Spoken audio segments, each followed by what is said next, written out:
Public Sénat, avec le soutien de la Mutuelle nationale territoriale, la Mutuelle des agents des services publics locaux et Adviso Partners, cession, acquisition et transmission d'entreprises, nos territoires ont de la valeur, vous présente le Journal des territoires.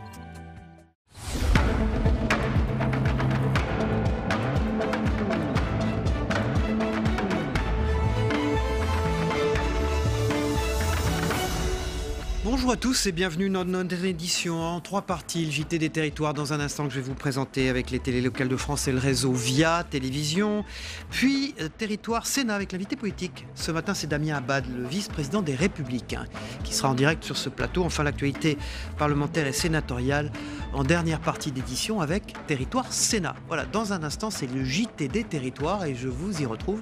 À tout de suite, au revoir. Bonjour à ceux qui nous rejoignent. Comme un peu partout en France hier, plusieurs hôpitaux toulousains ont répondu à l'appel de mobilisation nationale du secteur médical. Urgence, psychiatrie, diététique même. Divers services se sont mobilisés et tous se réunissent autour des mêmes revendications. L'amélioration obligatoire de leurs conditions de travail par une augmentation matérielle et humaine de leurs différents services. La colère ne cesse de monter et les syndicats toulousains n'arrêteront pas leur mouvement tant que les réponses du gouvernement ne seront pas à la hauteur de leurs revendications. Les équipes de VIA Occitanie, regardez, étaient sur place. Nous revendiquons des postes supplémentaires, psychiatres, infirmiers, aides-soignants, assistants sociaux, secrétaires médicaux. Et aussi, nous réclamons des lits supplémentaires. On en a énormément besoin, c'est une urgence vitale. C'est important d'être visible et d'être entendu, parce que nos revendications, elles concernent certes les patients, elles concernent aussi, bien entendu, les conditions de travail des agents, mais elles concernent aussi le citoyen. Le citoyen qui, à un moment donné dans sa vie, va pouvoir avoir besoin de soins psychiatriques. C'est des centaines de services qui sont en grève aujourd'hui et qui vont continuer à l'être dans les prochains jours. Le ras-le-bol, il est généralisé parce que la situation s'aggrave de plus en plus sur le terrain. On espère évidemment que la population va soutenir cette mobilisation parce que tout le monde est concerné aujourd'hui. Tout le monde doit un jour ou l'autre aller se faire soigner à l'hôpital, se faire hospitaliser. Donc c'est clair qu'aujourd'hui on attend un soutien de la population pour se mobiliser tous ensemble.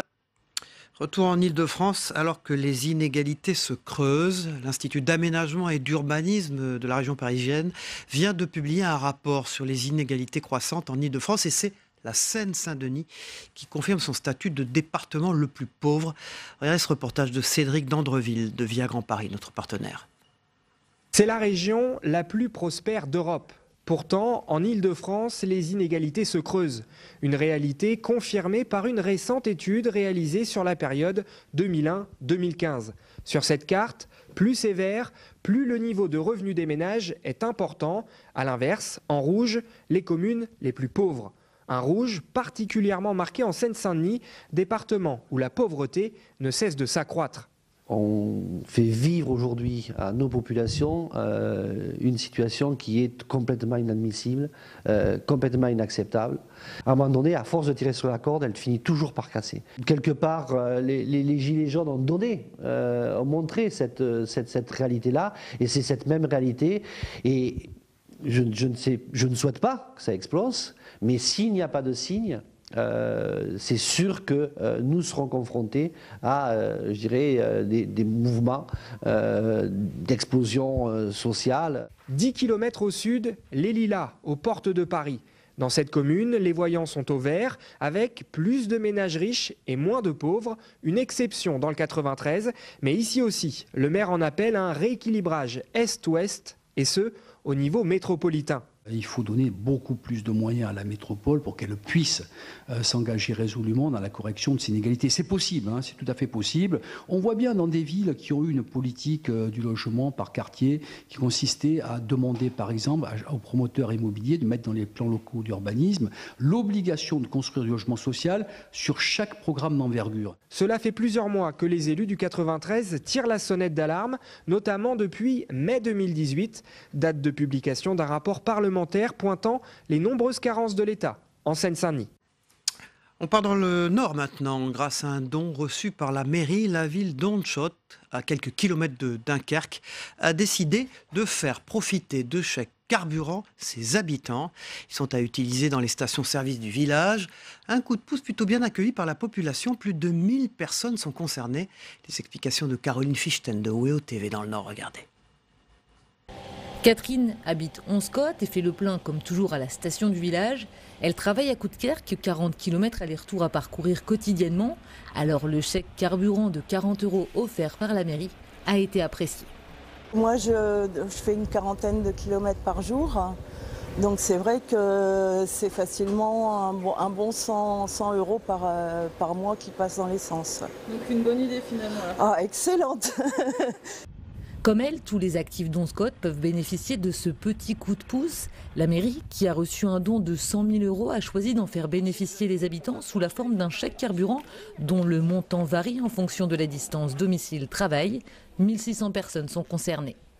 On est assez fiers d'avoir mis en place cette solution puisque, a priori, en France, moi je fais partie de l'association des petites villes de France et l'information que j'ai eue, c'est qu'on était 2 communes en France à avoir fait ce genre de geste en direction de notre population. Pour l'instant, la moitié des personnes ayant droit à ce chèque carburant sont venues le chercher en mairie. La démarche est simple et forcément séduit les habitants. Voilà, donc pour vous et puis monsieur. Merci. C'est un bon coup de pouce, surtout que on fait quand même beaucoup de kilomètres. Donc c'est vrai que c'est intéressant au vu du prix qui augmente assez souvent. Très bonne initiative et je trouve ça très solidaire pour tous les statuts. En fait, ma fille est en alternance et elle en bénéficie aussi. Enfin, je trouve ça chouette. Les habitants ont jusque fin juin pour aller récupérer leur chèque carburant. Direction les Antilles maintenant dans ce JT des territoires. Les autorités préfectorales ont relayé en Martinique l'hommage rendu lundi au Sables d'Olonne aux 3 sauveteurs bénévoles décédés alors qu'ils portaient secours à un navire de pêche en détresse. Une cérémonie a été organisée face à la baie de Fort-de-France. L'occasion aussi d'alerter sur les difficultés qu'ils rencontrent au quotidien et notamment le manque de moyens. José Le Chertier pour Via TV Martinique, notre partenaire sur place. 3 gerbes de fleurs en hommage à Alain, Dimitri et Yann, les sauveteurs des Sables d'Olonne décédés dans l'exercice de leurs fonctions vendredi dernier. Un hommage empreint d'émotion pour les sauveteurs en mer de Martinique. Il est très émouvant là, je vais essayer de trouver les mots, parce que ça touche toute la station et c'est une grande souffrance pour tout le monde. Et on fait de notre mieux, bien qu'on est très isolé, mais on peut rendre que cet hommage. Et toutes les stations de Martinique sont réunies, donc c'est tout ce que nous pouvons faire parce qu'on ne pourra pas les ramener à la vie. Un drame qui soulève un problème récurrent, le manque de moyens des sauveteurs en mer. Les hommes de la station du François se sont rendus dans la baie du Robert. Et une fois encore, le matériel fait des siennes. C'est une navette qui nécessite d'être changée.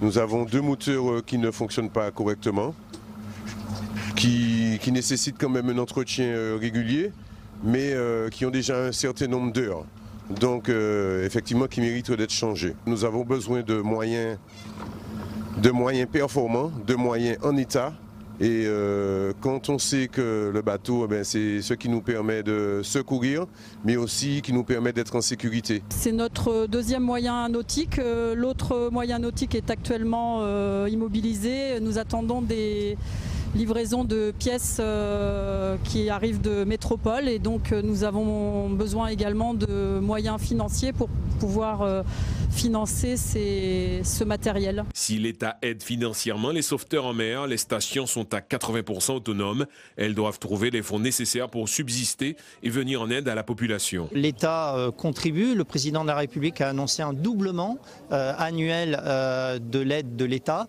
mais 80% des ressources de la SNSM, ce sont des dons faits par les gens de la mer.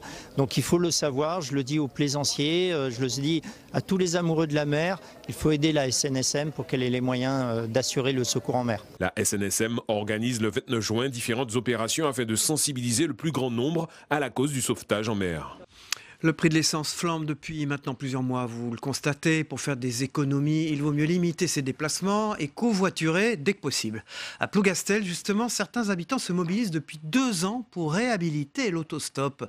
Un reportage de Tara Lagoutte et d'Alexandre Debré pour TBO, la chaîne du groupe Le Télégramme en Bretagne. Regardez. À première vue, on dirait un arrêt de bus classique. Pourtant, un petit macaron l'indique bien, c'est une cabane à pousses, un lieu de rencontre pour faire de l'autostop organisé. J'ai pris avec moi la pancarte, donc, comme toutes les ardoises d'autostoppeurs, sur laquelle on peut marquer sa destination. Voilà, c'est fourni avec le kit d'utilisation de la cabane à pousses. Et voilà, et donc on se poste soit dans une cabane, soit sur le bord de la route, à un endroit où les conducteurs peuvent s'arrêter facilement. Bonjour. Vous avez des Haut-Indus ? Haut-Indus, il n'y a pas de problème. Et pour Marie-Annick, qui s'est installée à Plougastel dans les années 70, c'est aussi un moyen pour revenir à des valeurs plus écologiques. C'est vrai que les voitures en moins sur la presqu'île, c'est important, et surtout un grand maintien du lien social. Parce que ce lien social n'existe plus dans nos campagnes, comme il existait auparavant. Et c'est vrai que ce mode de transport nous permet de rencontrer des gens. À l'origine de ce projet de cabane à pousses, le centre social L'Astérie de Plougastel. En 2017, dans le cadre d'un café senior sur le thème de la mobilité, l'idée d'autostop organisé et gratuit émerge. La commune de Plougastel, c'est une commune un peu atypique, 160 villages dispersés sur la commune, la moitié des personnes habitent le bourg et l'autre moitié en fait sur les villages à peu près. Pour s'inscrire, il faut aller sur le site de Bibus dans l'onglet Se déplacer ou tout simplement venir au centre social le samedi matin. L'objectif de sa directrice et les bénévoles, ce serait d'atteindre les 1000 inscriptions d'ici 2020. Pour l'instant, plus de 150 personnes se sont inscrites, en majorité des conducteurs et conductrices.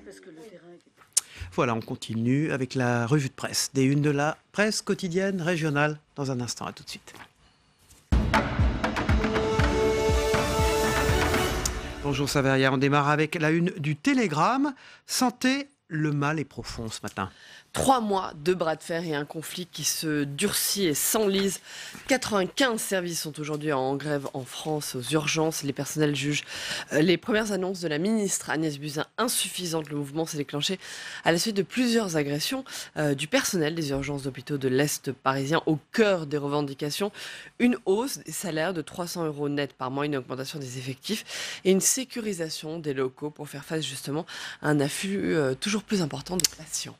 Libération Champagne titre sur l'Aube, exsangue avant l'été, il s'agit des dons de sang ce matin. Appel à la mobilisation générale en ce qui concerne le don du sang. Partout en France, les ponts du mois de mai ont fait baisser le collecte de l'établissement français du sang. Résultat, les réserves ont atteint leur point le plus bas depuis 2011. Des collectes qui sont organisées un peu partout en France à partir d'aujourd'hui justement pour remédier à cette pénurie. Pour le Dauphiné libéré, c'est le déficit qui complique tout, notamment celui des retraites. Voilà, juste avant la réforme, les prévisions sont revues à la baisse. Le déficit du système de retraite sera 2 fois plus important que prévu en 2022. Il devrait atteindre 10 milliards d'euros selon le rapport annuel du Conseil d'orientation des retraites. Ces nouvelles projections financières compliquent l'équation du gouvernement qui doit présenter en juillet la réforme des retraites voulue par Emmanuel Macron. Ça peut coûter cher de se soigner à l'homéopathie, la potion amère pour les DNA, dernière nouvelle d'Alsace ce matin. C'est un véritable enjeu économique pour l'Alsace où sont implantées 2 grandes marques d'homéopathie, Velleda et Boiron.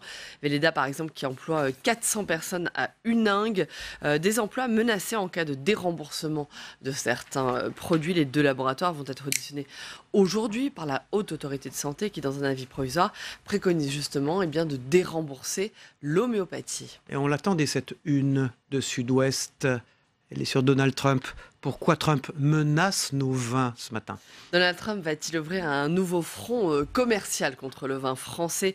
Le président américain a laissé entendre qu'il pourrait infliger des taxes douanières supplémentaires pour corriger une concurrence qu'il juge déloyale. Ces commentaires interviennent alors que les États-Unis et l'Union européenne doivent engager des négociations formelles pour trouver un accord commercial. Pour l'heure, Bruxelles ne veut pas inclure le secteur agricole dans un traité. Puis je rappelle que les États-Unis sont le premier marché en valeur pour les exportations de vin français. Est-ce que vous avez regardé ce qu'il y avait dans ce verre qu'est en train de boire le président américain ? Quelle couleur ?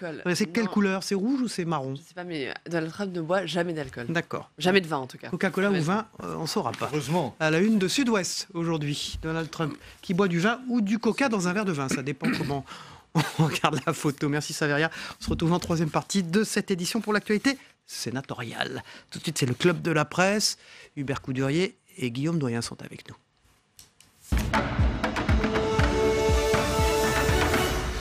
Bonjour Hubert Coudurier, vous dirigez l'information du Télégramme et vous êtes président de TBO et de TV Sud, les deux chaînes TNT de Bretagne. On vient de voir d'ailleurs un sujet dans le JT des territoires que vous nous avez envoyé de Plougastel. Et puis Guillaume Doyen, bonjour, vous dirigez la Gazette des communes, des départements et des régions et vous êtes un régulier de cette émission. Messieurs, l'acte 2 du quinquennat, le Premier ministre repasse l'oral, le discours de politique générale à l'Assemblée nationale cet après-midi, au Sénat demain. Hubert Coudurier, vous titrez Édouard Philippe, l'assurance tranquille dans votre éditorial. Ça rappelle quoi? La force tranquille. C'était le slogan de François Mitterrand pour être élu en 81, ça.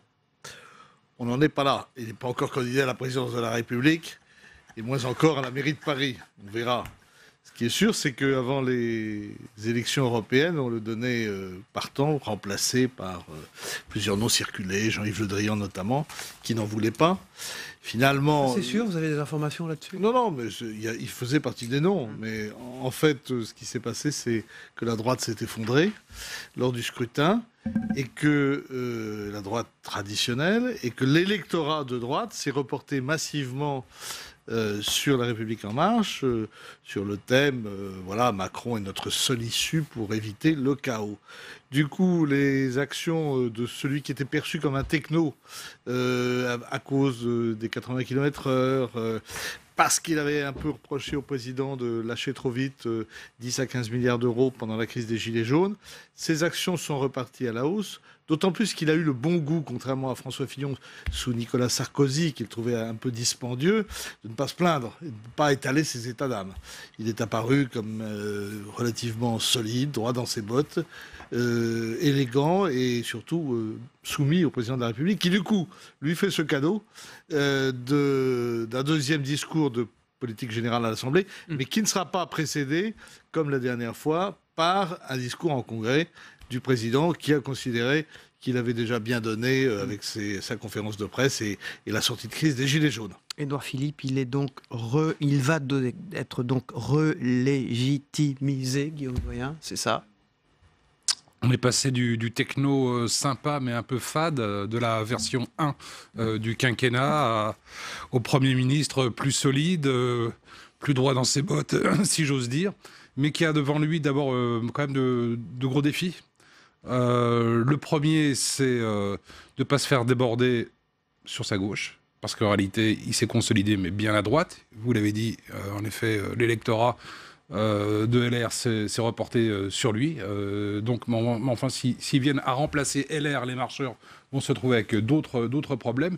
Et deuxièmement, il a d'énormes chantiers qui s'ouvrent devant lui, notamment celui des retraites.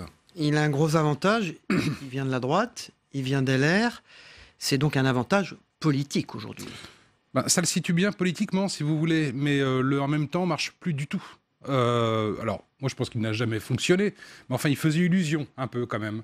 Là, effectivement, l'illusion est tombée. On a vu cet électorat aux européennes, donc qui sont des élections assez particulières traditionnellement, mais enfin bon, un électorat qui a vieilli, qui ressemble plus à l'électorat de Fillon.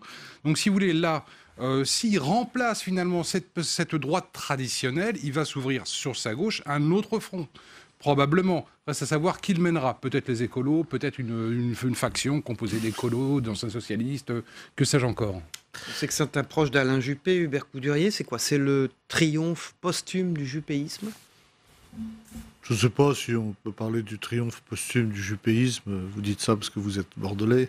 Mais en fait, la vraie question qui se pose aujourd'hui, c'est est-ce que cet exécutif est capable, après la crise des Gilets jaunes, d'affronter une réalité économique qui est difficile?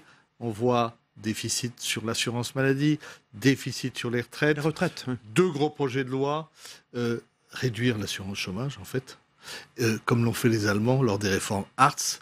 Et sur le plan des retraites, je ne sais pas si les 64 ans qui circulent seront finalement instaurés, c'est plus subtil, mais on va voir ce que va produire ce gouvernement pour l'acte 2, c'est-à-dire les 3 dernières années qui restent, entrecoupées de rendez-vous importants, comme les municipales.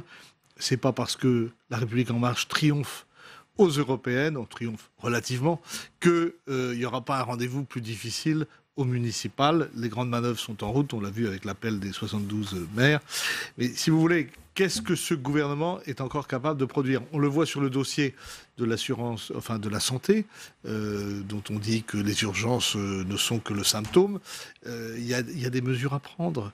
Est-ce que ce gouvernement est capable de se réformer véritablement?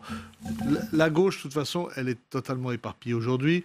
On suppute sur ce qui pourrait se recomposer autour des écologistes, mais les écologistes sont les traditionnels favoris des européennes. Donc, de quoi, je dirais pas de quoi Philippe est le nom, mais de quoi Philippe va-t-il être capable maintenant? Qu'est-ce que peut devenir un Premier ministre comme ça, qui est reconduit? Intéressons-nous à sa personnalité. Il peut espérer quoi, Guillaume Doyen? Finir. Moi, je ne vois pas absolument pas à la présidentielle. Et il est possible qu'il fasse un coup à la Fillon, c'est Premier ministre 5 ans, et disparaisse aussi bien dans les limbes. Vous savez, la politique est totalement imprévisible, ça fait partie de son charme. Là, il va mener, vous en avez parlé, des réformes. En fait, ce ne sont que des marqueurs de droite, pratiquement, qui vont marquer le saut de sa deuxième partie du quinquennat. Oui, on va parler de retraite, on va parler d'assurance chômage, on va parler de réduction des déficits. Donc vous voyez que ça va être un parti qui ne pourra plus jouer le en même temps. Donc je ne vois pas tellement en fait quel rôle lui sera amené à interpréter si vous voulez, sur l'échiquier politique, sinon celui d'une espèce de nouveau LR. On va terminer par votre sujet, ce sont ces villes qui mettent le paquet contre le tabac. Le titre du papier est amusant. À partir de samedi, la cigarette est interdite dans les parcs, les jardins publics de la ville de Paris. Et puis de plus en plus de communes partagent cette volonté, au fond, de faire disparaître totalement le tabac des espaces publics. En même temps, on rappelle des chiffres qui ont été communiqués par l'Observatoire français des drogues et des toxicomanies.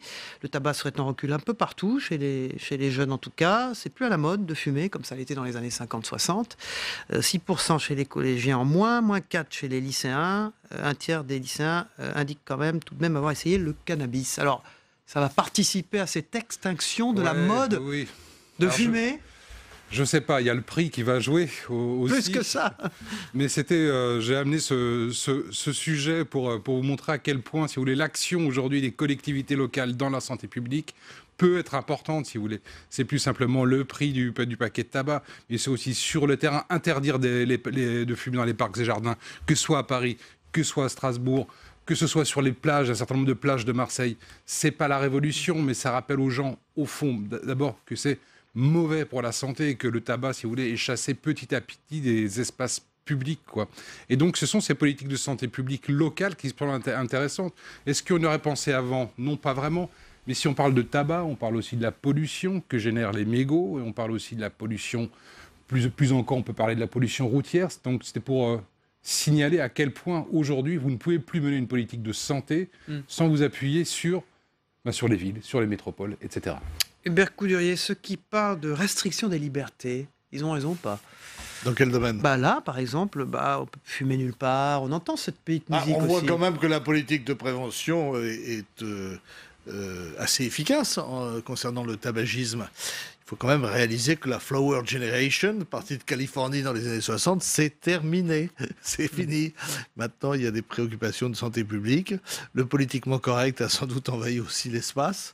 Mais ça n'a pas que des inconvénients, finalement. Cet autoritarisme bien modulé, je pense que c'est comme de sauver les régimes de santé publique et les services publics. Soit on fait quelque chose, soit on ne fait rien, on laisse aller, et le réveil sera d'autant plus brutal. Qui va verbaliser, Guillaume Doyen? Qui va s'occuper de faire respecter ces nouvelles règles? Intéressant, ça. C'est très intéressant. Alors, la ville de Paris... Alors, il y a un certain nombre de citoyens, il suffit qu'on leur dise écrasez votre cigarette pour qu'ils le fassent. Il y a ceux qui disent non, je continuerai à fumer. Là, vous allez devoir faire venir le service de sécurité de la ville, il y en a, et puis verbaliser. Ce ne sera pas un immense progrès que d'avoir des embrouilles et des engueulades dans les parcs et jardins, si vous voulez. Mais l'interdiction, bien souvent, se suffit à elle-même, si vous voulez, pour contrôler un certain nombre de comportements. En théorie. En théorie. Oui, en théorie, ça marche sur une partie des gens. Les maires, au fond, ils sont responsables de tout même maintenant, d'éviter que leurs concitoyens fument. Il leur retombe tout dessus, au fond. C'est vraiment la dernière partie de recours qu'il y a aujourd'hui, les maires. Ce sont eux les payeurs, hein, parce qu'ils vont ramasser les mégots. Oui, ils vont ramasser les mégots, ça leur fait pas tellement plaisir. Il y a des gamins qui jouent, des petits-enfants là, qui les ramassent, qui les mettent à la bouche. Les citoyens vont se plaindre chez le maire. Donc le maire, il est amené, si vous voulez, à agir à peu près dans tous les domaines. Alors, recul du tabagisme chez les jeunes et ces villes qui mettent le paquet contre le tabac.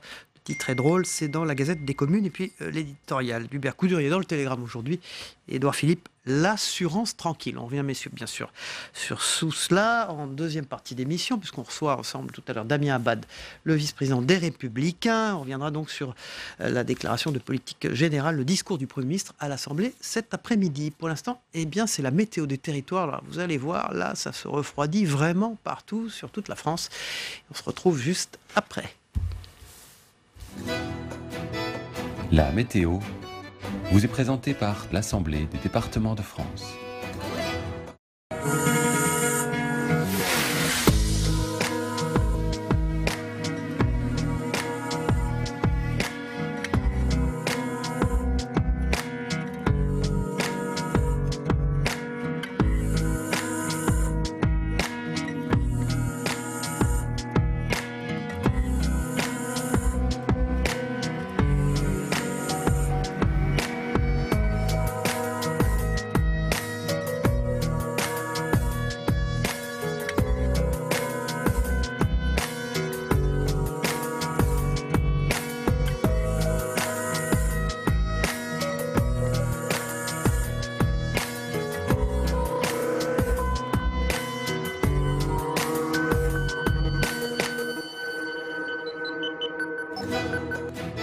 C'était la météo avec l'Assemblée des départements de France.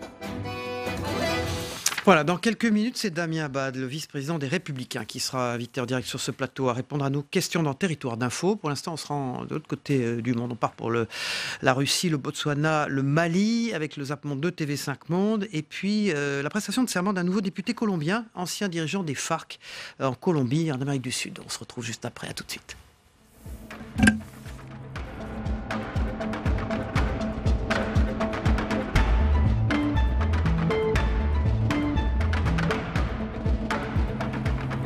Public Sénat, avec le soutien de la Mutuelle nationale territoriale, la Mutuelle des agents des services publics locaux et Adviso Partners, cession, acquisition et transmission d'entreprises, nos territoires ont de la valeur, vous ont présenté le Journal des territoires.